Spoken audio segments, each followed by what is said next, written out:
BBC Urdu کے programme سیربین میں خوش آمدید. ہمارے لندن اسٹوڈیو سے میں ہوں عالیہ ناز کی. آنگ سان سوچی کا کہنا ہے کہ وہ روہنگیا بحران پر عالمی نکتہ چینی سے نہیں ڈرتی، پر انہیں معلوم نہیں کہ مسلمان کیوں میانمار چھوڑ رہے ہیں.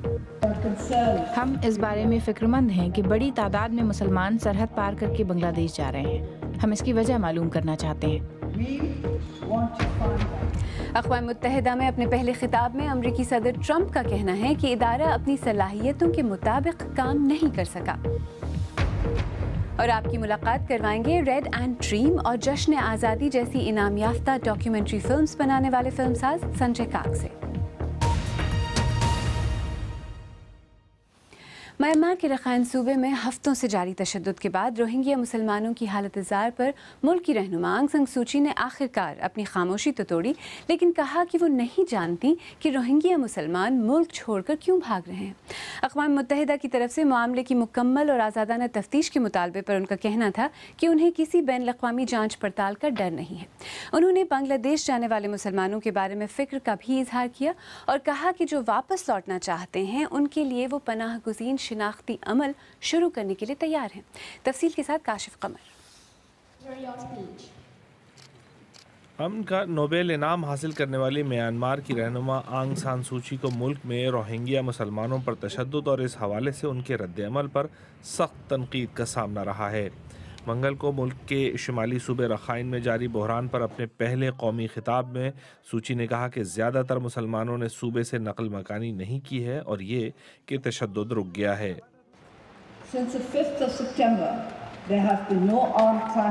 5 ستمبر سے اب تک کوئی مسلح ٹکراؤ اور فوجی آپریشنز نہیں ہوئے ہیں. ہم اس بارے میں فکر مند ہیں کہ بڑی تعداد میں مسلمان سرحد پار کر کے بنگلہ دیش جا رہے ہیں. ہم اس کی وجہ معلوم کرنا چاہتے ہیں. ہم سبھی سے بات کرنا چاہتے ہیں، جو چلے گئے ہیں یا جو نہیں گئے ہیں ان سے بھی. رخائن میں جاری فوجی بحران کے درمیان 4 لاکھ سے زیادہ روہنگیا مسلمان رخائن صوبے سے بھاگ کر بنگلہ دیش پہنچے ہیں. روہنگیا مسلمانوں کی بنگلہ دیش کی طرف بڑے پیمانے پر نقل مکانی اگست کے مہینے میں مبینہ طور پر پولیس چوکیوں پر مسلح حملے کے بعد شروع ہوئی. حکومت نے ان حملوں کا الزام روہنگیا عسکریت پسندوں پر عائد کیا ہے. ہم انسانی حقوق کی خلاف ورزی اور غیر قانونی تشدد کی مذمت کرتے ہیں. ہم ملک میں امن و امان کی بحالی اور قانون کی حکمرانی کے لیے پرعزم ہیں. اگرچہ آنگ سان سوچی کے اس خطاب میں روہنگیا مسلمانوں پر فوج کے ہاتھوں ہونے والے مبینہ مظالم کو تسلیم کرنے جیسی کوئی بات نہیں تھی، انہوں نے انسانی حقوق کی تمام پامالیوں کی مذمت کی اور کہا کہ جو کوئی بھی اس کا مرتکب پایا گیا اس کو سزا دی جائے گی. انسانی حقوق کی خلاف ورزی اور دیگر امور جو استحکام اور ہم آہنگی کو متاثر کرتے ہیں اور قانونی حکمرانی کی اہمیت کو کم کرتے ہیں، ان کے خلاف سخت کارروائی کی جائے گی.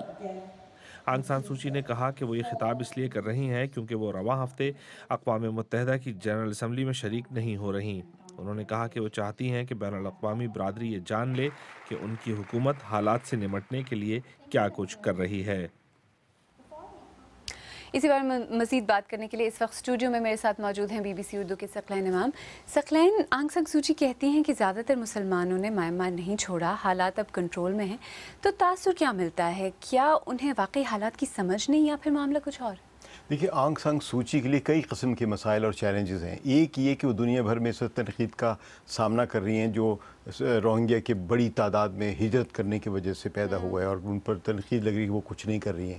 دوسری کہ وہ جس میانمار کے اندر کی فوج جس سے انہوں نے جمہوریت کی طرف سفر کا آغاز کیا تھا، اس فوج کے دباؤ کا بھی شکار ہے. تو جب یہ روہنگیا کے لیے کوشش ان کی جاری تھی کہ اسی دوران جب حملے ہوئے تو اس کے بعد جب دباؤ ان کو باہر سے پڑا، اندر وہ فوج پر دباؤ ڈالنے کی کوشش کر رہی ہیں.